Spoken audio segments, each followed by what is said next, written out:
آپ حضرات سے التماس ہے انتقال کے صاحب بیاض نقی صاحب اور انتقال وعدہ اس وقت کی وجہ سے ان کی صحت و سلامتی کے لیے اور جملہ مومنین کی صحت و سلامتی کے لیے ایک مرتبہ بات سے بلند درود پڑھ لیجیے۔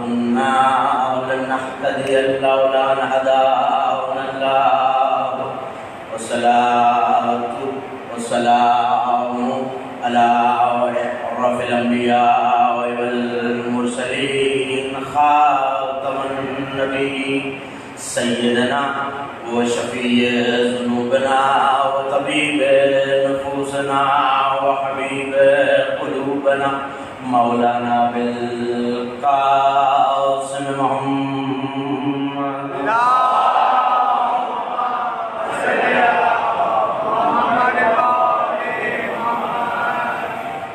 وَالْبَيْتِ الطَّيِّبِينَ الطَّاهِرِينَ الْمَعْصُومِينَ الْمَظْلُومِينَ الْمَيَامِينَ الذين ذهب الله عنهم الرجس وطهرهم تطهيرا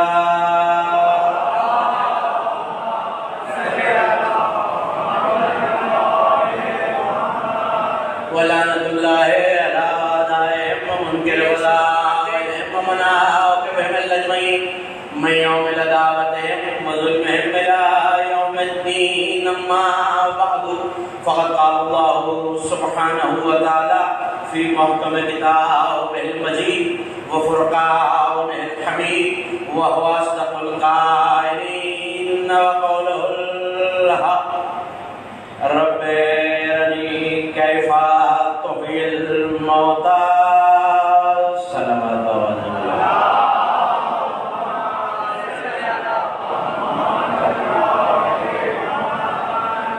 معصوم فرماتے ہیں بلند آواز سے درود پڑھنے سے دلوں سے کینہ اور نفاق دونوں دور ہو جاتے ہیں۔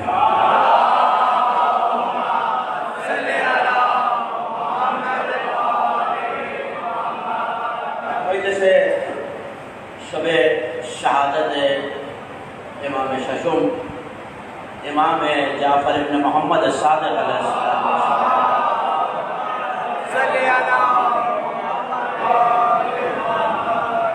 اور میں نے آپ کی خدمت میں جس آیہ وافی آیا کو سرنامہ شکر میں تلاوت کرنے کا شرف حاصل کیا۔ یہ سورہ مبارکہ بقرہ جو کہ دوسرا سورہ ہے کلام مجید کا، اس کی 260ویں آیت ہے، اور اسی تسلسل کے ساتھ پروردگار نے ایک واقعے کو نقل کیا ہے اپنے خلیل کے۔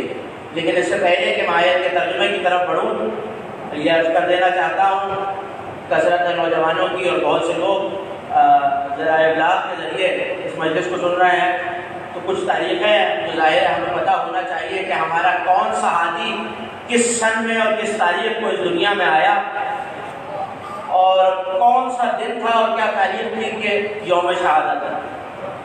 83 ہجری لکھنے والوں میں ہر چند اختلاف ہے، لیکن کثرت سے علماء جو لکھنے والے ہیں، جمہور علماء کی رائے ہے کہ 83 ہجری میں مولا اسی دن تشریف لائے ہیں جس دن رسالت مآب دنیا میں آیا۔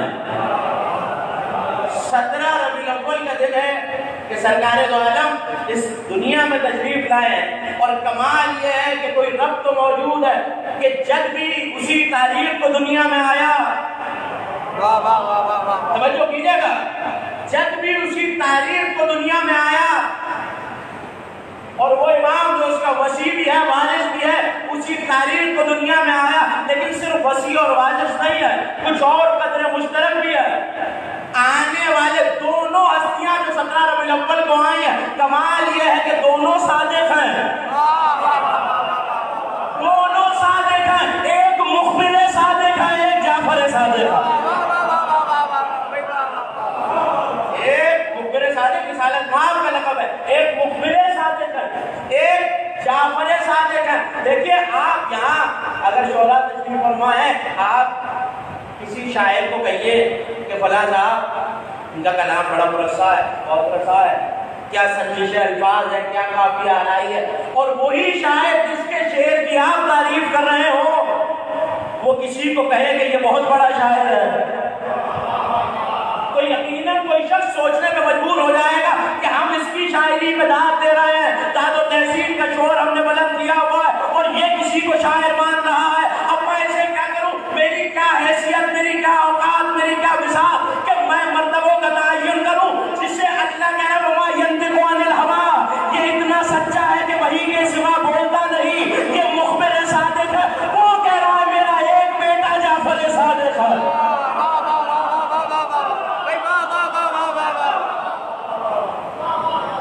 ہجری 17 ربیع الاول سرکار اسی دن آئے جس دن مخبر صادق آئے، اور دو روایتیں، ایک 15 رجب اور ایک 15 شعبان، جس تاریخ میں جس شب میں آپ یہاں تشریف فرمائے 148 ہجری 65 برس کا سن مبارک ہے۔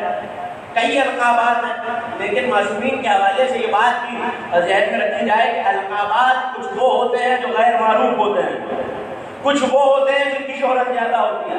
صادق امام کا وہ لقب ہے جو شہرت پا گیا، جس کے علاوہ کم و بیش 8 القاب لکھنے والوں میں علامہ ہے، صاحب عوالم العلوم عبداللہ بہرانی نے لکھے ناطق امام کا لقب ہے، کامل امام کا لقب ہے، قائم امام کا لقب ہے، فاطر امام کا لقب ہے۔ بہت سے القابات امام کی ذات سے منسوب ہے۔ 65 برس کا سن پایا جس میں 21 برس اپنے جد امجد ان کے ساتھ گزارے اور ملا کے چوتھے اور پانچویں امام کی ماہیت میں گزارے۔ لیکن جو خصوصیت ہے اس امام کی، ناطق کیوں کہا گیا؟ کیا دو چیزیں ہیں، قرآن بھی شامل ہے اور ناطق ہے۔ بولنے سے کچھ نہیں ہوتا، ہاتھ ملانا منع ہے، اٹھانا منع نہیں ہے۔ صلوات پڑھیں غلط آواز سے علیہ محمد کی۔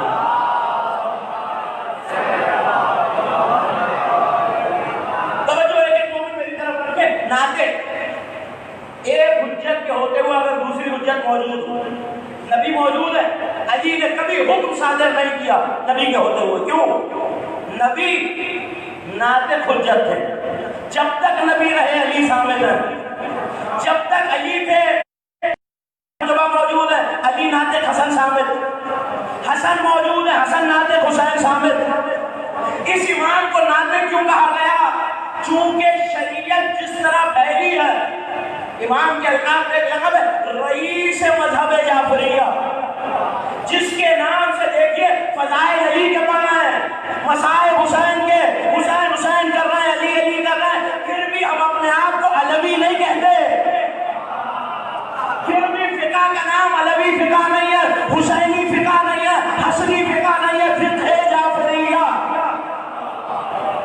ناطق صلوات پڑھی مل کر رہا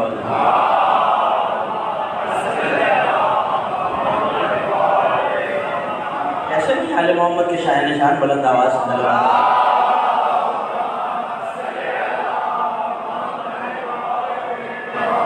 دو چار تمہیدی جملے آپ تک پہنچ جائیں تو میں منزل کا آغاز کروں۔ ناطق تو امام نے بڑی مشہور بات ہے کہ یونیورسٹی قائم کی اور مسجد میں امام کا درس ہوتا ہے، اور اس کے علاوہ بھی کیونکہ ظاہر ہے کہ مسجد میں کافر نہیں آ سکتا، اور امام کے پاس صرف مسلمان نہیں آتے، صاحب ایمان نہیں آتے، دہریے بھی آتے ہیں، مادہ پرست بھی آتے ہیں، فلسفی بھی آتے ہیں، صوفی بھی آتے ہیں، یہودی بھی آتے ہیں، نصرانی بھی آتے ہیں، اور بہت سے مناظرات ہیں، بہت سے مناظرے جو امام نے کیے، امام کے شاگردوں نے کیے، لیکن اس وقت وہ سارے نہیں دہرائے جا سکتے۔ مادہ پرست آیا تو حلیمے کے بیچ سے توحید سمجھا دی، کوئی کیڑے خلق کر کے لایا۔ دیکھیے ایسے میں جہاں اپنا بیگانہ موجود ہو، آپ مولا کے چاہنے والے ہیں، شاید اس لیے کسی میرے دعوے بلند بام دعوے کو نظر انداز کرتے ہیں کہ مولا کے ذاکر ہیں، جذبات میں دعویٰ کر دیا۔ اپنوں میں دعویٰ کرنا آسان ہوتا ہے، جہاں بیگانہ ہو وہاں انسان کم از کم ایک بار ضرور سوچتا ہے کوئی دعویٰ کرتے ہوئے امام کے سامنے لکھنے والوں نے، اور اس میں کوئی تفریق نہیں ہے، شیعہ سنی لکھنے والوں نے یہ لکھا ہے کہ کم از کم 2000 افراد جن میں کئی شاگرد بھی موجود ہیں، اور شاگردوں میں بہت بڑے بڑے نام جو کہ علماء اہل سنت میں امام ہوئے ہیں بعد میں، جن میں ایک بہت بڑا نام حضرت نعمان بن ثابت کا ہے، جنہیں آپ ابو حنیفہ کے نام سے جانتے ہیں۔ 2 برس امام کی شاگردی میں گزارے، 70 سال کے تھے، کسی نے سوال کر دیا آپ کی عمر کیا ہے؟ کہا 2 برس۔ 70 سال کی عمر میں کسی نے امام ابو حنیفہ تاریخ ابن خلقان، شیعہ حوالہ نہیں ہے، وفیات العیان ابن خلقان نے لکھا 70 سال کے کسی نے سوال کیا آپ کی عمر مبارک کیا ہے؟ کہا 2 برس۔ کہا آپ تو 70-75 سال کے معلوم ہوتے ہیں۔ کہا عمر تو اتنی ہی ہے جو جعفر صادق کے قدموں میں گزار دیا۔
سچا صادق ہے، اور لقب کے بارے میں مختلف مقامات پہ میں یاد کر چکا ہوں کہ لقب اور صفت کے بارے میں ایک بڑی کلیدی بات ہے جسے یاد رکھنا بہت ضروری ہے۔ میں بزرگوں سے معذرت کر کے یہ جملہ پہنچانا چاہتا ہوں کہ لقب کے بارے میں یہ بات یاد رکھی جائے۔ چرانے والوں نے چرائے، غصب کرنے والوں نے غصب کیے، لیکن لقب اور صفت کا کمال یہ ہوتا ہے کہ جب تک وہ ملکہ نہ پایا جائے، وہ خصوصیات نہ پائی جائیں، چراتے رہو لقب۔ بالکل سادی مثال میں عرض کروں، اسد صاحب بے نمازی ہیں، انہوں نے اپنا نام نمازی رکھ لیا، تھوڑی سی مدد کرتے رہیے گا، نمازی ہو گئے، بولیں گے تو بات نہیں، روزے نہیں، ابھی ماہ مبارک گزرا، سارے 30 کے 30 روزے چھوڑ، آپ سے کہہ رہے ہیں مجھے روزہ دار کہو، روزہ دار ہوئے؟ اچھا بزدل ہیں، شاید جملے دیر سے پہنچ رہے ہیں، بزدل ہیں مگر کہہ رہے ہیں مجھے بہادر کہو، سچ نہیں بولتے، کہہ رہے ہیں مجھے سچا کہو،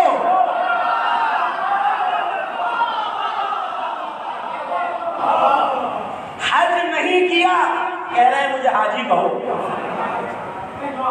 یہاں میرے بہت سارے محترم اور قابل احترام شخصیات موجود ہیں، آپ میں سے کوئی حاجی تھا، اب آپ نے حج کیا ہوا ہے، میں نے نہیں کیا ہوا، لقب آپ کا تھا حاجی فلاں صاحب، میں نے لقب چرا کے اپنا نام حاجی رکھ لیا، لقب چرانے سے حاجی ہو جاؤں گا؟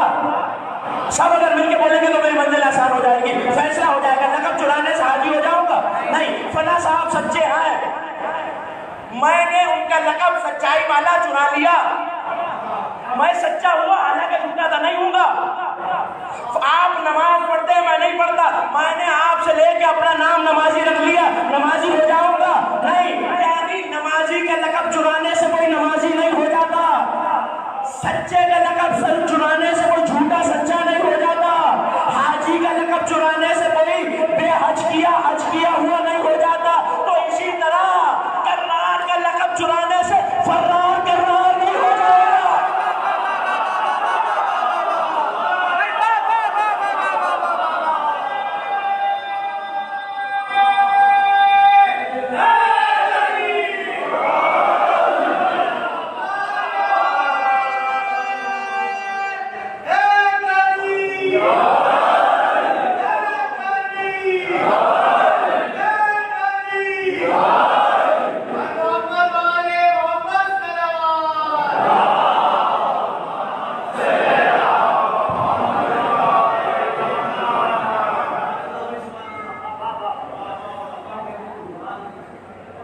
کوئی فرار کرار کا لقب چرانے سے صلوات پڑھ لیجیے مل کر بابا.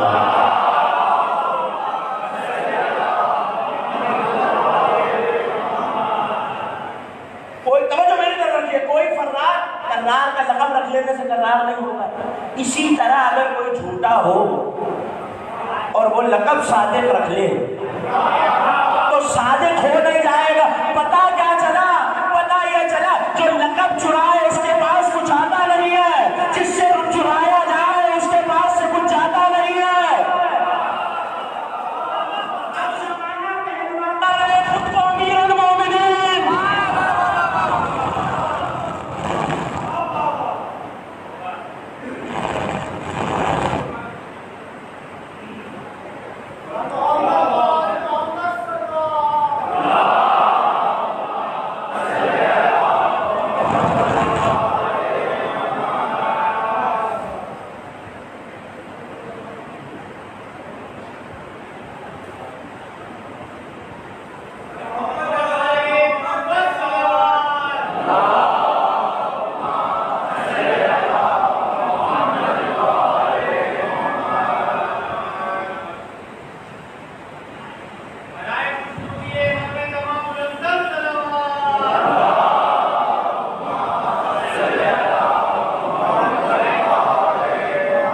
میری طرف دیکھتے رہیے، وہ اپنا کام کر لیں گے. میں نے کیا عرض کیا؟ کوئی لقب جس سے چرایا جائے اس کے پاس سے کچھ جاتا نہیں، جو چھین لے غصب کر لے اس کے پاس کچھ جاتا نہیں. تو یہ سچے ہیں. ان کے علاوہ جو چرا کے رکھ رہا ہے ظاہر اس کے پاس صفت نہیں آئی. میں نے نسائے وافی لایا کو سرنامہ سفر میں تلاوت کیا 260 کی آیت. اللہ کا خلیل اللہ سے یہ کہہ رہا، رب پالنے والے ہیں میرے رب، مجھے دکھا کیف تحیی الموتیٰ، تو مردے زندہ کیسے کرتا ہے. مانگنے والا کون؟ نبی، خلیل، شجرۃ الانبیاء. لیکن ان سب تعریفوں سے بڑی ایک تعریف ہے، انی جاعلک للناس اماما. امام ہے ابراہیم. اگر اجازت دیں تو ایک آیت اور ایک منظر آپ کو اور یاد دلا دوں. مذہب آل محمد میں آمادگی کا اظہار سر ہلانے سے نہیں ہاتھ اٹھانے سے ہوتا ہے. یہ میں نہیں کہہ رہا، غدیر میں رسول نے سر نہیں ہلوائے تھے، ہاتھ اٹھوائے تھے. یقیناً آپ سب میرے ساتھ توجہ کیجئے. ایک اور نبی ہے حضرت عزیر علیہ السلام. یہ سورہ بقرہ اسی سے متصل پچھلی آیت ہے. یہ 260 کی آیت ہے، 258 259 یہ دو آیت ہے. عزیر گزرے ایک بستی کے کنارے سے. بستی اللہ کی عطا شدہ تھی، الٹی ہوئی تھی، چھتے زمین کی طرف گزرے. کہا پالنے والے تو کیسے زندہ کرے گا؟ تو حضرت عزیر ایک گدھے پہ سوار تھے، کھانا ساتھ تھا، سفر پہ جا رہے تھے. کھانا ساتھ تھا، سفر پہ جا رہے تھے، کھانا بھی ساتھ ہے، گدھا بھی ساتھ ہے سواری کا. کیا پالنے والے یہ جو بستی ہے انہیں کیسے زندہ کرے گا؟ اللہ نے وہی حضرت عزیر کو موت کی نیند سلا دیا. کتنے دن؟ 100 عام 100 سال کے لیے. ثم باسا، پھر مبعوث کیا، پھر زندہ کیا اور پھر سوال کیا، یا عزیر کم لبثت، عزیر کتنے عرصے سوئے ہو؟ توجہ، عزیر کتنے، اب 100 سال سو چکے ہیں. پھر اللہ نے جگہ عزیر کتنے عرصے، سورہ مبارکہ بقرہ کتنے عرصے سوئے ہو؟ لبثت یوما او بعض یوم، دن کا کچھ حصہ یا ایک دن. عزیر 100 سال بیت گئے ہیں. نبی ہے، معصوم ہے، عزیر 100 سال بیت گئے ہیں. فنظر، دیکھو اپنے کھانے کی طرف، اپنے پانی کی طرف، نہ خراب ہوا ہے نہ اس میں بدبو پیدا ہوئی ہے، کھانے کے قابل ہے، نہ ذائقہ بدلا ہے، کھانے سے ویسے ہی بھاپ اٹھ رہی ہے، پانی ویسے ہی تازہ ہے. عزیر 100 سال کے لیے سو گئے، یہاں کھانا بھی تازہ ہے، پانی بھی تازہ ہے. کہ عزیر اب ذرا دوسری طرف دیکھو. توجہ، بڑا اہم نتیجہ آپ کے حوالے کرا. عزیر دوسری طرف دیکھو تو اب ساتھ جو گدھا تھا اس کی ہڈیاں پڑی ہوئی ہیں. عزیر 100 سال میں تازہ بھی رہے، کھانا بھی ٹھیک رہا. عزیر نبی ہے، نبی کے سرہانے جو گدھا تھا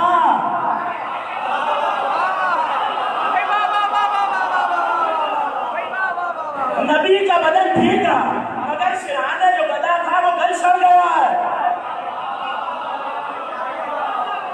مجھے نہیں پتا میرا مجمع کس بات پہ ڈال دینا، میں قرآن پڑھ رہا ہوں، سورہ مبارکہ بقرہ ہے۔ یعنی اگر کوئی جانور نبی کے سرحانے، نبی کے پائیں کی، نبی کے پہلو میں ہو تو جسد نبی محفوظ رہے گا، جانور کی کوئی گارنٹی خدا نے نہیں لی۔ پھر کیا کہہ رہا ہے کہ اب ذرا اس کی ہڈیوں کو دیکھو، ہم اس پہ گوشت کیسے چڑھاتے ہیں، اسے زندہ کیسے کرتے ہیں۔ پالنے والے عزیر تیرے نبی ہیں، اختیار دے دیتے کہ اپنے جانور کو خود مارے، خود زندہ کرے، کا نبوت کا یہ مقام نہیں ہے۔ نبی نے سوال کیا، توجہ، نبی نے سوال کیا، ہم نے نبی کو سلا دیا 100 سال کے لیے، اس کا وہ جانور جو اس کے پہلو میں تھا اس پہ موت آئی، نبی پہ نہیں آئی۔ اسی سے متصل آیت میں کہہ رہا ہے پھر ابراہیم نے بھی یہی سوال کیا۔ بڑی مشہور بات ہے اور آپ دسیوں مجالس میں سن چکے ہیں۔ کیا کہا اللہ نے؟ حضرت ابراہیم کہہ رہا مجھے دکھا۔ ابراہیم اطمینان نہیں ہے، کپالنے والے اطمینان کے لیے تو پوچھ رہا ہوں تاکہ ایمان قوی تر ہو جائے۔ اچھا پھر ایسا کرو 4 پرندے لے آؤ۔ میں اس تفصیل میں نہیں جانا چاہتا، واقعہ آپ اس سے بہتر جانتے، 4 پرندے لے آؤ۔ کل لے آیا مالک، کیا کروں؟ کہا قیمہ بناؤ، ذبح کرو قیمہ بناؤ۔ قیمہ بنایا گیا، کہا 4 مختلف ٹیلوں پہ رکھ دو۔ اب قیمہ ملا چکے ہیں، چاروں پرندے کا گوشت آپس میں مل چکا ہے، الگ الگ ٹیلوں پہ رکھا ہوا۔ کپالنے والے رکھ دیا، آپ کیا کروں؟ کہا ابراہیم انہیں پکارو، یہ تمہاری طرف دوڑتے ہوئے آ جائیں گے۔ ابراہیم انہیں پکارو، تمہاری طرف دوڑتے ہوئے آ جائیں گے۔ یہاں پکارا کیا ہوا؟ چاروں پرندوں کے گوشت جمع ہونے شروع ہوئے، منقاریں پرواز کرتی ہوئی آئی اور ویسے ہی بن گئے جیسے پہلے تھے۔ یہ واقعات آپ کے سنے ہوئے ہیں۔ سوال اتنا کرنا ہے، عزیر بھی نبی ہے، ابراہیم بھی نبی ہے، پالنے والے یہ فرق کیوں ہے؟ عزیر کو زندہ کرنے نہیں دیا، موت دے کے بتایا کیسے زندہ کرے گا، ابراہیم کے ہاتھوں سے زندہ کرایا۔ کہا یہی فرق کو سمجھانا ہے، مردے جلانا نبوت کا کام نہیں ہے، امامت کا کام ہے۔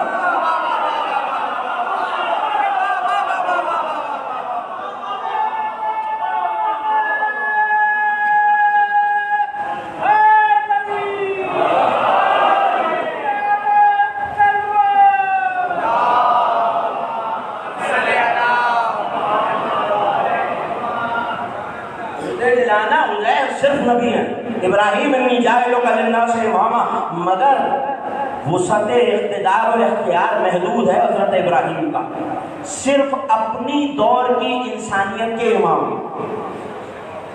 صرف اپنی دور کی انسانیت کے امام۔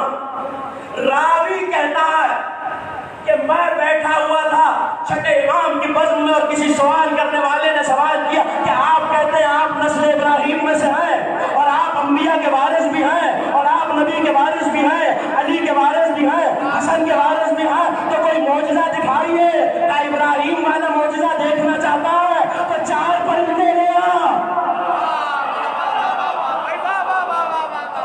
4 پرندے لے آ، 4 پرندے آئے، قیمہ بنایا، آپ کے چھٹے امام قیمہ بنایا، ویسے ہی پکارا، پرندے آ گئے۔ کہ اب تو یقین کرتا ہے یا کوئی اور معجزہ بھی دیکھنا چاہتا ہے؟ کہ نہیں سرکار کچھ اور۔ کہ اچھا یہ بتا ابراہیم کا دوسرا معجزہ مشہور، میں آیت آپ کو یاد دلاتا ہوں۔ اے میرے حبیب یاد کیجئے وہ وقت جس وقت ابراہیم نمرود سے مناظرہ کر رہے ہیں، اور مناظرہ کر کے توجہ کیا کہہ رہے ہیں؟ ربی الذی یحیی و یمیت قال انا احیی و امیت، میرا پروردگار وہ ہے جو مارتا زندہ کرتا ہے۔ اس نے کہا یہ کام میں بھی کرتا ہوں، جنہیں قتل کرنا ہے انہیں آزاد کر دیتا ہوں، جنہیں آزاد کرنا ہے انہیں قتل کر دیتا ہوں، تو میں نے بھی مارا زندہ کیا۔ تو اب حجت کے لیے، دلیل کے لیے جو بات حضرت ابراہیم نے کیا وہ سنیے۔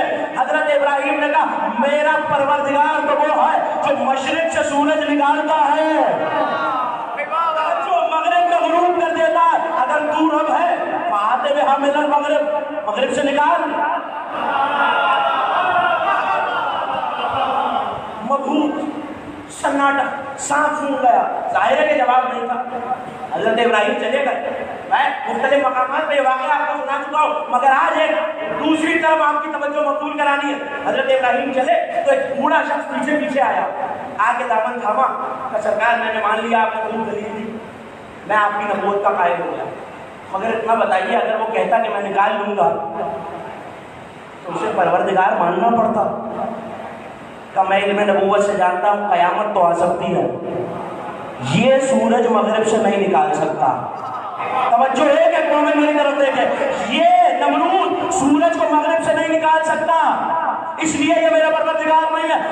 ابراہیم چلے گئے، وہ اپنے قبیلے میں آیا، آ کے کہنے لگا میرے اولاد کو جمع کرو. سب بچے آ گئے کہ دیکھو تم بھی ڈھونڈتے رہنا، اپنے بچوں سے کہنا وہ بھی ڈھونڈتے رہے، جو سورج مغرب سے نکال لے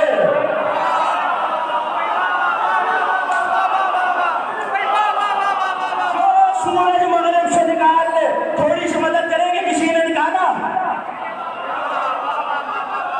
نہیں تو اب کیا کریں؟ خدا مان لینا باللہ علی نے نکالا.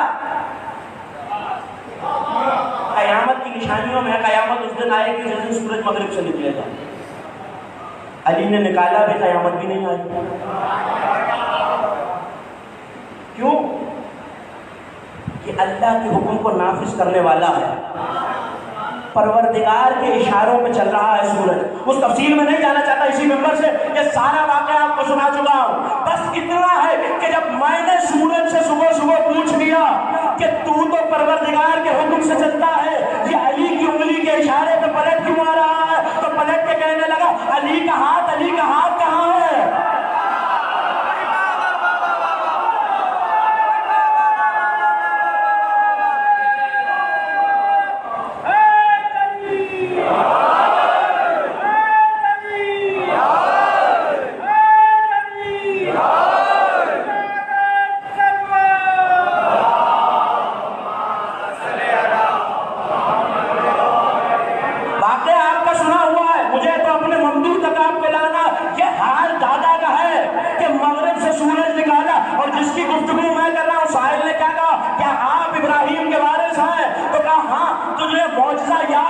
ابراہیم نے کیا کہا تھا کہ جو سورج مغرب سے نکالے تو میں مغرب سے نہیں نکالوں گا اگر میں سورج ہی غائب کر دوں.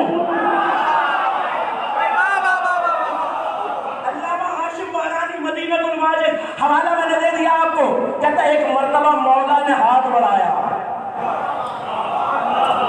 دیکھیے صرف علی ید اللہ نہیں ہے، ہر امام ید اللہ ہے. تو اب میں کہہ سکتا ہوں نا ید اللہ آگے بڑھا سورج کی طرف. لفظ یہی لکھے ہوئے ہیں کتابوں میں کہ جیسے کوئی مویشی کی رسی پکڑ کے کھینچتا ہے، ایسے ایک مرتبہ سورج کو مٹھی میں کیا. راوی کہتا ہے مدینے میں اندھیرا چھا گیا، ہم ڈر گئے، اتفرائض میرے پاؤں کانپنے لگے. مجھے لگتا تھا میری اپنی پرواز کر جائے گی، میری جان نکل جائے گی، میں کروں تو کیا کروں. میں قدموں پہ گر گیا، میں نے کہا فرزند رسول سورج واپس پلٹا دیجئے کہ اب تو مان گیا نا ابراہیم کا وارث ہو. اب تو مان گیا. ایسے ہی چھوڑا سورج کو، آسمان میں پل گیا. دوسری نشان. لیکن یہاں تک تو آپ آ گئے کہ ابراہیم کے وارث، مگر میں نے ایک منظر دیکھا جس سے مجھے بہت حیران ہے، اور وہ منظر کا یہ بھی بڑا جانا پہچانا واقعہ. امامت سے ہی گفتگو کی ہے، کیونکہ اس امام میں اور حضرت ابراہیم کی امامت میں بہت قدر مشترک ہے. اور وہ کیا؟ آگ جلائی گئی. آیت پڑھتا لیکن آیت کی جگہ مصرع سنا دیتا ہوں. بے خطر کود پڑا آتش نمرود میں. واقعہ آپ کے ذہنوں میں تازہ ہو گیا. نمرود نے آگ جلائی ہوئی ہے کہ چھوڑ دو خدا کو باہر مانو، مجھے پروردگار نہیں. یہ تو نہیں ہو سکتا. آگ جلاؤ. اتنی بلند آگ تھی اور اتنی تیز آگ تھی کہ اگر کچھ دور کچھ فاصلے سے، اور لکھنے والوں نے 1 میل کا فاصلہ لکھا کہ پرندہ گزر بھی جاتا تو بھول کے زمین پہ گر جاتا. چولہا تیار کیا گیا، جھولے میں بٹھایا، ڈور باندھی گئی ہے، جھولے کو ہلایا جا رہا ہے کہ پھینکے حضرت ابراہیم کو آگ میں، خلیل اللہ جھولے میں۔ قرآن کہتا ہے یا نار کونی بردن وسلام علی ابراہیم، ہم نے آگ سے کہا ٹھنڈی ہو جا، ابراہیم کے لیے سلامتی بن جا۔ لیکن ابھی جھولے میں ہیں۔ نمرود کی بیٹی قصر نمرود کی چھت پہ کھڑی ہوئی ہے، توجہ یہ منظر دیکھ رہے ہیں، دل میں خیال آیا، پریشان تو نہیں ہو رہا آپ میری بات سے؟ دل میں خیال آیا اس کا قصور کیا ہے؟ اور یہ روایت شیعہ سنی تفاسیر میں موجود ہے، اس کا قصور کیا ہے؟ یہ نہ میرے باپ سے سونا مانگتا، نہ چاندی مانگتا، نہ دولت مانگتا، نہ حکومت مانگتا، نہ سلطنت مانگتا، آدمی بھی بھلا ہے، نیکی کی بات کرتا ہے، میں عورت ہوں، میں اپنے باپ کا تو کچھ نہیں بگاڑ سکتی، لیکن اس کے ساتھ جل کے مر تو سکتی ہوں۔ معرفت دیکھ رہے ہیں، کافر کی بیٹی ہے، توجہ کافر کی بیٹی ہے، کیا ارادہ کیا کہ جل کے مر تو سکتی ہوں؟ ایک مرتبہ قصر کی چھت سے چھلانگ لگائی، اللہ نے آواز دی جبرائیل جلدی جاؤ، اسے تھام کے اس جھولے میں بٹھاؤ جس میں ابراہیم ہے۔ لکھنے والوں نے لکھا کہ اس کے آنچل تک آگ سے محفوظ رہا، اسی جھولے میں آئی جس میں ابراہیم تھے، آگ اس پہ بھی گلزار ہوئی جیسے کہ ابراہیم پہ ہوئی۔ میں پھر یاد دلاؤں، ابراہیم صرف نبی نہیں ہے، امام بھی ہے، تو آپ کو امام کی ایک نشانی پتہ چل گئی، امام وہ ہوتا ہے جو خود بھی آگ سے نہیں جلتا اور چاہنے والوں کو بھی نہیں جلنے دیتا۔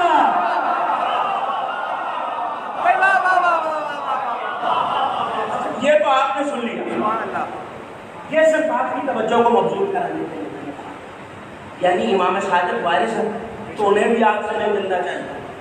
حیرت اس پہ نہیں ہے، حیرت اس پہ ہے کہ خراسان سے ایک وفد آیا اور آ کے امام کے سامنے بیٹھا، چھٹے امام کے، اور کہتا آپ وارث رسول اللہ، آپ حیدر راہ کے بولتے ہیں، آپ قاتل الکفار کے بولتے ہیں، آپ اس کے بولتے ہیں جس نے در خیبر 2 انگلیوں سے اکھاڑا، آپ اس کے بولتے ہیں جس نے در خیبر 2 انگلیوں سے اکھاڑا۔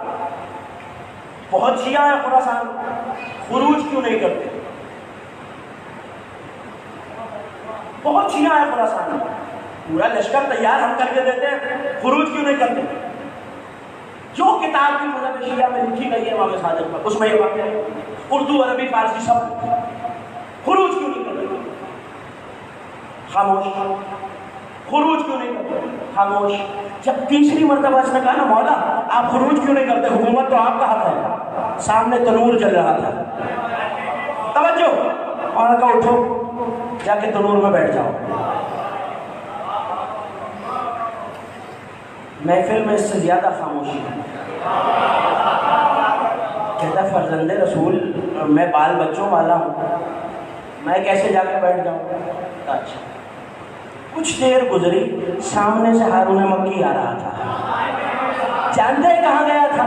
مولا کی نالین ٹکوانے گیا تھا، سلوانے گیا تھا، ہاتھ میں 2 انگلیوں میں نالین پکڑے آ رہا، ایک میں ایک، ایک میں، جیسے ہی دروازے پہ رکا، ہارون کے فلاں مکان ہے، ہارون اپنے مقام پہ رک، کہا جی سرکار، کہیں نالین زمین پہ رکھی، کہا جلدی جا کے تنور میں بیٹھ جا۔ نہیں توجہ نہیں کی میرے سننے والوں نے، جلدی جا کے تنور میں بیٹھ جا۔ مسکرا کے کہنے لگا مولا اکیلا جاؤں یا اہل یار کو لے کے جاؤں؟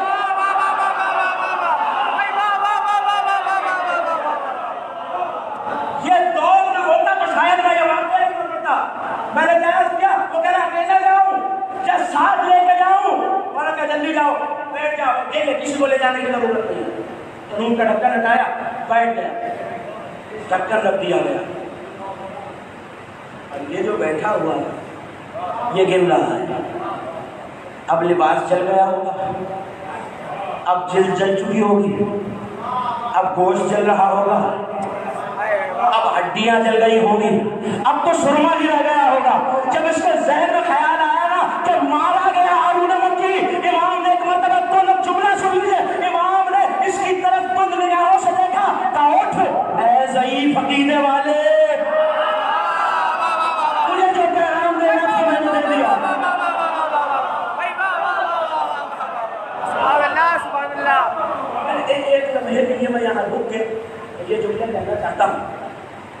امام صادق علم کو نشر کرنے والے ہیں، مگر کمال یہ ہے کوئی علم ایسا نہیں ہے، اپنے سینے پہ کینہ پہ ہاتھ رکھ کے فرمایا کائنات کا کوئی صحیح علم ایسا نہیں ہے جو یہاں سے نہ نکلا ہو۔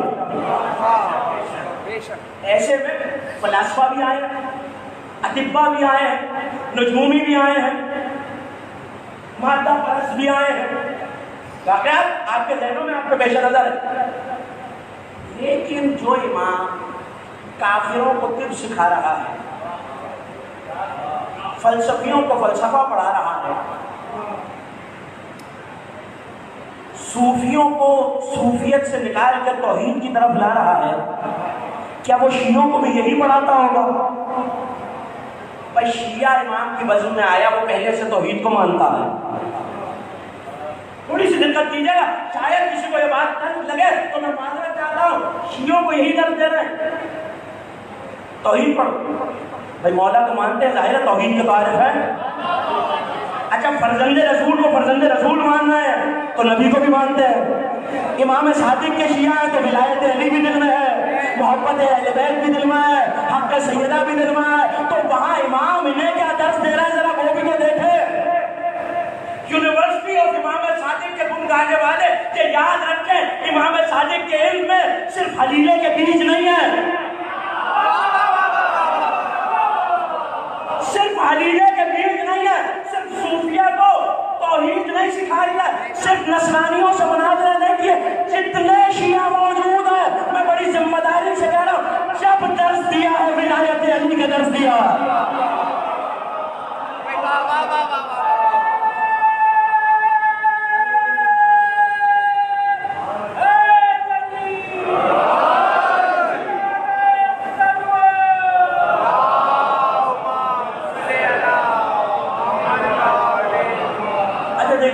چیزیں ہیں فروع دین، میں نوجوان بھائیوں کے لیے آسان کر دوں کچھ چیزیں فروع دین یعنی اعمال۔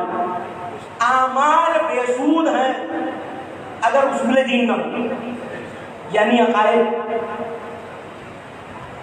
جس جعفر صادق کے اقوال سے فقہ کی کتابیں چھلک رہی ہیں، امڑ رہی ہیں، اس نے عمل بتایا، عقیدہ نہیں بتایا ہوگا۔ تھوڑی سی توجہ کیجیے، یہ باتیں بھی سنا کیجیے۔ جس نے عمل بتایا ہے اس نے عقیدہ نہیں بتایا ہوگا۔ علم صادق میں، اور میں شکوہ اپنوں سے کرتا ہوں، تمہیں طب تو یاد رہی، طب تو یاد رہی، فلسفہ تو یاد رہا، صوفیہ تو یاد رہے، حلیلے کے بیج تو یاد رہے، علی ولی اللہ یاد نہیں رہا، ماتم حسین یاد نہیں رہا، زہرا کے دشمنوں پہ تبرہ یاد نہیں رہا۔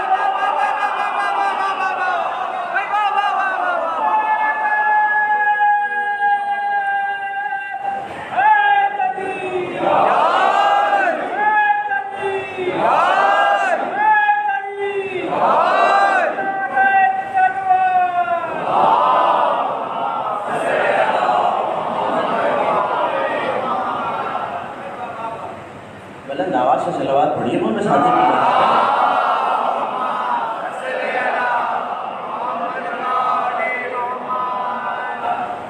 وہ چیزیں بھی یقیناً علم ہے، لیکن ذرا یہ بھی دیکھ لیا پیچھے کسے بتایا جا رہا ہے۔ وہ توحید کو نہیں مانتا تو توحید بتائی جا رہی ہے۔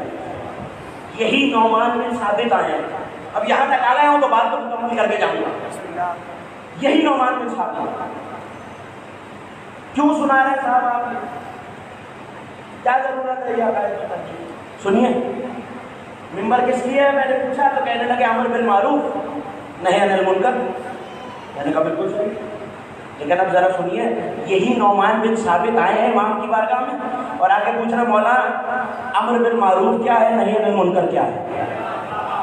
حوالہ بھی سن لیجیے، تفسیر میرۃ الانوار، علامہ ابو الحسن شریف قازرانی، تفسیر برہان کا مقدمہ، اس میں جہاں امر بالمعروف آیا ہے انہوں نے لفظوں کے اعتبار سے تفسیر لکھی ہے۔ یہ روایت وہاں سے آپ کے حوالے کر رہا ہوں، ایک ایک مومن آخری مومن تک مجھے پوری توجہ چاہیے۔ یہ روایت اگر آپ تک پہنچ گئی تو مجلس کافی مل جائے گا۔ کون آیا ہے؟ وہ جو یہ کہہ رہا ہے، توجہ، جو یہ کہہ رہا ہے اگر وہ 2 سال نہ ہوتے میں ہلاک ہو جاتا ہوں۔ امام سب کو درس دے رہے ہیں، تو ہمیں بھی تو کوئی درس لینا چاہیے۔ میں نے عرض کیا کہ سب سے ضروری درس عقیدے کا درس ہے، کیونکہ سب چیزیں اسی پہ ڈیپینڈ کرتی ہیں، اسی پہ منحصر ہے۔ اگر عقیدہ نہیں ہے تو عمل گیا۔ اگر میں خدا کے عدل کا قائل نہیں ہوں اور نمازیں پڑھ رہا ہوں، میں تو پڑھ رہا ہوں، وہیں پہ مار دی جائے گی۔ اچھا عدل الہی کا بھی قائل ہوں، اس کی وحدانیت کا بھی قائل ہوں، نبی کی نبوت میں شک کرتا ہوں، عمل رہا یا گیا؟ اچھا چلیے یہ سب مانتا ہوں، قیامت کو نہیں مانتا، یعنی ایک بھی عقیدہ چھوٹ جائے سارے عمل کارت۔ اب سنیے امام کیا بتا رہے ہیں، امر بالمعروف کیا ہے، نہی عن المنکر کیا ہے۔ میں نے پوچھا علماء سے امر بالمعروف کیا ہے، کہ نیکی کی دعوت دینا، برائی سے روکنا۔ حوالہ میں نے آپ کو دے دیا، پوچھنے والے امام ابو حنیفہ، بتانے والے امام جعفر صادق، ایک مومن میری طرف دیکھے، انہوں نے پوچھا امر بالمعروف کیا ہے، معروف کیا ہے جس کا حکم دیا جائے، تو امام نے مسکرا کے کہا زمین و آسمان میں معروف میرے دادا علی کا لقب ہے۔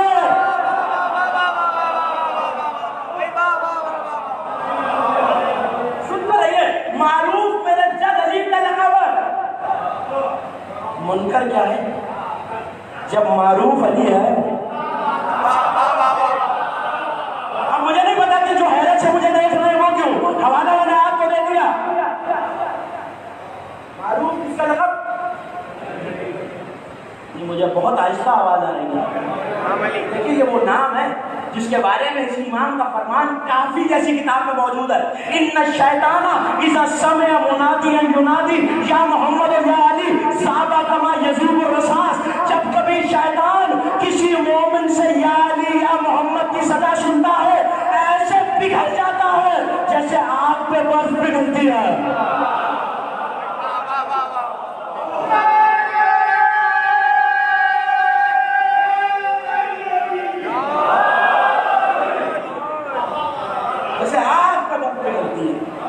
جو شیطان کو پگھلا دیتا ہے وہ نام بیماری کے ساتھ کیا کرے گا؟ امر بالمعروف کیا ہے فرزند رسول؟ پوچھنے والے امام ابو حنیفہ، بتانے والے چھٹے امام، امر بالمعروف کیا ہے؟ کہ معروف زمین و آسمان میں میرے جد علی کا نام ہے۔ اب منکر کیا ہے؟ کہ علی کے دشمن کو منکر کہتے ہیں۔ پوچھنے والے امام ابو حنیفہ، بتانے والے امام صادق، یعنی امر بالمعروف، معروف کا حکم دو، معروف کی طرف بلاؤ، منکر سے روکو۔ اب آپ کو پتا چلا ہم بھی تو یہی کر رہے ہیں، علی کی طرف بلا رہے، دشمن علی سے روک رہے ہیں۔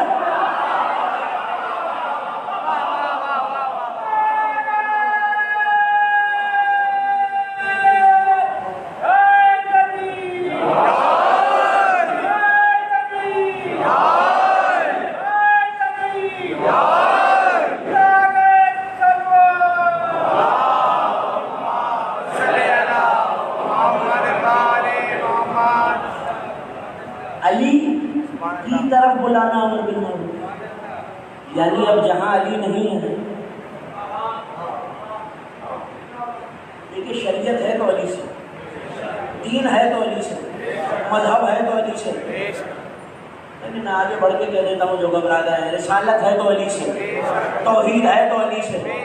اگر علی سجدہ کر کے فزتو رب الکعبہ نہ کہتے، امامت ہے تو علی سے۔ اور یہ میں نہیں کہہ رہا، ایک بندہ آیا اسی امام کے پاس جس کا تذکرہ ہوتا، اور آگے کہا سرکار آپ کے جد نے فرمایا ضرب علی یوم الخندق افضل من عبادت الثقلین، علی کی ضربت یوم خندق، توجہ بڑی اہم بات آپ کے حوالے کر رہا ہوں، علی کی ضربت یوم خندق ثقلین کی عبادت سے افضل ہے۔ اس نے کہا مولا ثقلین کیا ہے؟ وہ چھٹے امام نے اپنے سینے پہ ہاتھ رکھ کے کہا انا من الثقلین، میں بھی ثقلین میں شامل ہوں۔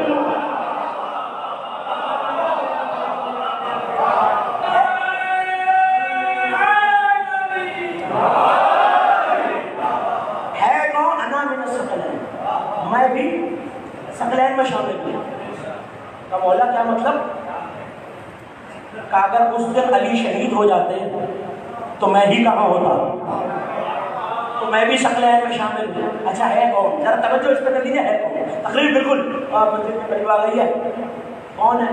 علی جیسا امام، علی جیسا معصوم، علی جیسا صاحب عصمت، علی جیسا صاحب شریعت، علی جیسا امام، علی کا بیٹا. وہ کہہ رہا ہے میں بھی اس ثقلین میں شامل ہوں جس کی عبادت سے علی کی ضربت، تھوڑا سا بولیں گے تو منزل آسان ہو جائے گی، افضل ہے. میری عبادت سے بھی علی کی عبادت، میری عبادت سے بھی علی کی عبادت. معصوم بیٹا، معصوم امام جب معصوم ہو کے علی کی عبادت کی برابری نہیں کر سکتا تو کوئی خاکی بشر علی کی ولایت کی برابری کیسے کر دے گا؟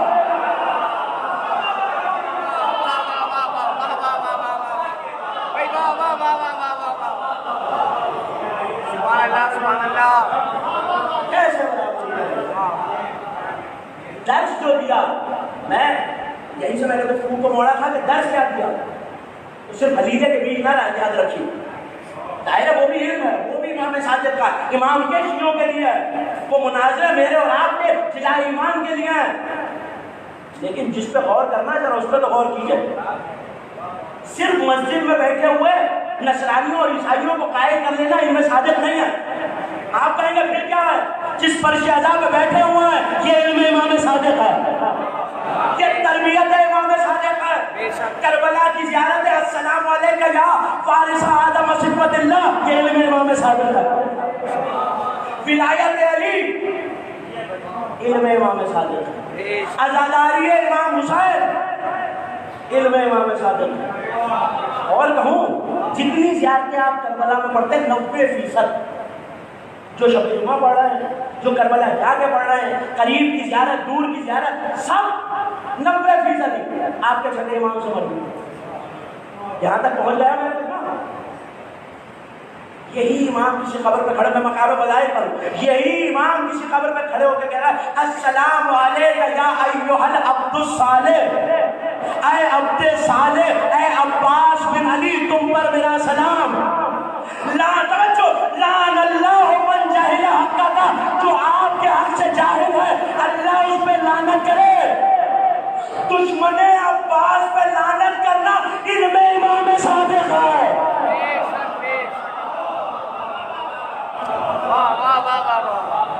دشمن عباس پہ لعنت کرنا، مقام عباس کو سمجھنا علم امام صادق ہے. ولایت علی پہ ثابت قدم رہنا علم امام صادق ہے. فرش بچھانا، علم اٹھانا، ماتم کرنا، سری سجانا، نوحہ پڑھنا، مرثیے کہنا، شعر کہنا، نوحے کہنا علم امام صادق. سبحان اللہ سبحان اللہ. سید حمیری کے اشعار کی تصحیح کیا کرتے ہیں. حمیری کو عروض نہیں آتا، قافیے نہیں آتے. بتایا کہ جس چیز کی ترویج ہم کریں وہ وقت کا ضیاع نہیں ہوتا، نعوذ باللہ. فرش بچھانا سکھایا اسی یونیورسٹی سے. وہ چیزیں ضروری ہیں جو اوروں کو سکھائی گئی، مگر جو آپ کو یاد دلایا اسے بھی یاد رکھیے. میں نے کہا علی جیسا امام، علی جیسا معصوم. وہ کہہ رہا ہے تقریر بالکل تمام ہو گئی. انی لا افتخر علی ولادتی من علی بل افتخر علی ولایتی لہ. مجھے علی کا بیٹا ہونے پہ اتنا فخر نہیں ہے جتنا علی کی ولایت پر ہونے میں آیا ہے.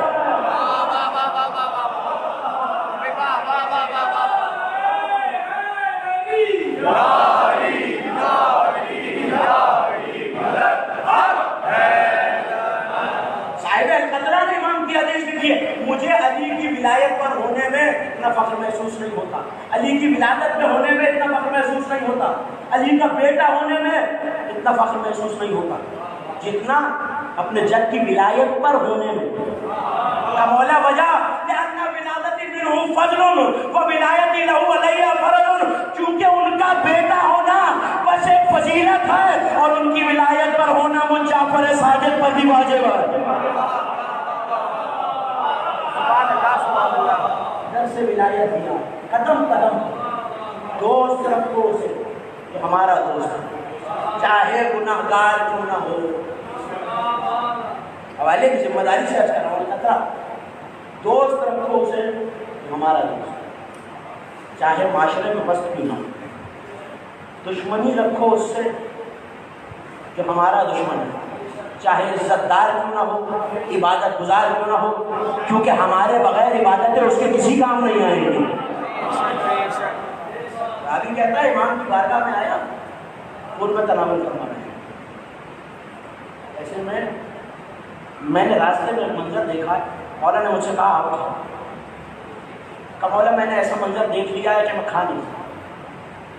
کہا میں تجھے میرے حق کی قسم دیتا ہوں کھا۔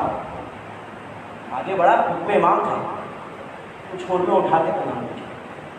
مولانا کہا تو نے کیا دیکھا؟ کہا مولا منصور کے سپاہی ایک بیوی پہ تازیانے برساتے ہوئے لے جا رہے ہیں، جیسے دل چاہے سنیے، فضائل کو سنیے، مسائل کو سنیے، یہی اختتام۔ کہا ایک بیوی پہ ظلم کرتے ہوئے لے جا رہے ہیں اور وہ چیختی ہوئی جا رہی ہے خدا اور رسول کے واسطے مجھے بچاؤ۔ کہا مولا میرا دل درد سے پھٹے جا رہا ہے اور میں یہ برداشت نہیں کر سکتا کہ اس بیوی پہ ظلم ہوا۔ کہا تو نے پوچھا کہ اس کا جرم کیا تھا؟ تو پلٹ کے کہنے لگا ہاں مولا، اسے ٹھوکر لگی اور اس نے ایک جملہ کہا جس کی وجہ سے اس پہ یہ ظلم ہو رہا ہے۔ مولا نے کہا وہ کیا جملہ تھا؟ کہا اسے ٹھوکر لگی تو کہنے لگی خدا سیدہ پہ ظلم ڈھانے والوں پہ لعنت کرے۔ امام نے سر سے امامہ اتار دیا، اتنا گریہ فرمایا کہ دہری آنسوؤں سے بھیگ گئی، رو کے کہنے لگے بشار چلا جا، میں سجدے میں جا رہا ہوں جب تک وہ بیوی آزاد نہ ہو جائے۔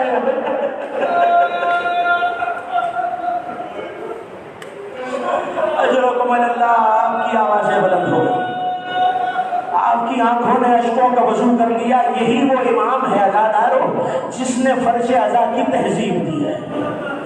جانتے ہیں جب امام کے گھر مجلس بپا ہوا کرتی اور شاعر کو بلا کے یہ کہتے ہیں کہ مجھے میرے جد کا مرثیہ سنا دے، تو ایک مرتبہ کیسی عظمت ہے عزادارو، ذاکر کو منبر پہ بٹھایا جاتا، امام فرش پہ بیٹھ جاتے اور وہ مصائب شروع کرتا۔ مگر ایسے میں جب اصحاب رو رہے ہوتے تو ایک مرتبہ جابر پہ مولا کی نگاہ گئی اور کہا جابر تجھے میرے جد مظلوم کی مظلومیت پہ رونا نہیں آتا؟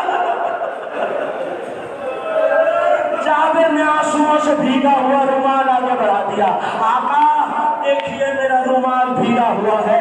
کہ جابر ایسے نہ رویا کرو، ہاں مولا حسین پہ رونے کی تہذیب سکھا رہے ہیں، عزادارو یاد رکھو کیسے رونا ہے۔ کہ جابر ایسے نہ رویا کر، تب کیسے رویا کروں؟ رو کے کہنے لگے جیسے بوڑھی ماں جوان بیٹے کے ناسے میں۔ سیدہ آپ کا پرسہ قبول فرمائیں۔ ایک مرتبہ یہ کہا اور سر کو سجدے میں رکھ دیا اور عزاداروں تمہارے لیے دعا کی۔ وہ دعا سنو گے، سجدے میں سر رکھ کے کہنے لگے پالنے والے ان چیخوں پہ رحمت نازل فرما جو ہمارے مسائل میں بدل ہوئے۔ اجرکم اللہ، سیدہ کا تذکرہ ہے، یہی امام کہتا ہے عزادارو شہادت کی شب آ گئی ہے نا، آج دو امامہ کو خصوصی پرسہ دینا ہے، ویسے تو سارے خاندان رسالت کا پرسہ ہے، مگر ایک آپ کے زمانے کا امام جو کسی مومن کے دائیں بائیں پرسہ لینے کے لیے آیا ہے، اور ایک میرا بغداد کا اسیر ساتھ آئے گا۔ ہاں عزادارو ایک مرتبہ جب یہاں بھی پڑھوں گا شہادت، جب شہادت کا وقت آیا نا اور امام زہر کی شدت سے تڑپ رہے ہیں تو بیٹے نے اپنے زانوں پہ باپ کا سر رکھ لیا، ساتویں امام کے زانوں پہ امام صادق کا سر آیا، زہر کی شدت سے مولا کرا رہے ہیں، بیٹے سے دیکھا نہ گیا۔ ایک مرتبہ گرم گرم آنسو امام کے چہرے پہ گرے، آنکھوں کو کھولا، بیٹا موسیٰ کاظم کیوں روتے ہو؟ ابھی ہم زندہ ہیں۔ کب بابا آپ کی مصیبت اپنی جگہ، مگر میں دادی زہرا کی مصیبت کو یاد کر رہا ہوں۔ اجرکم اللہ،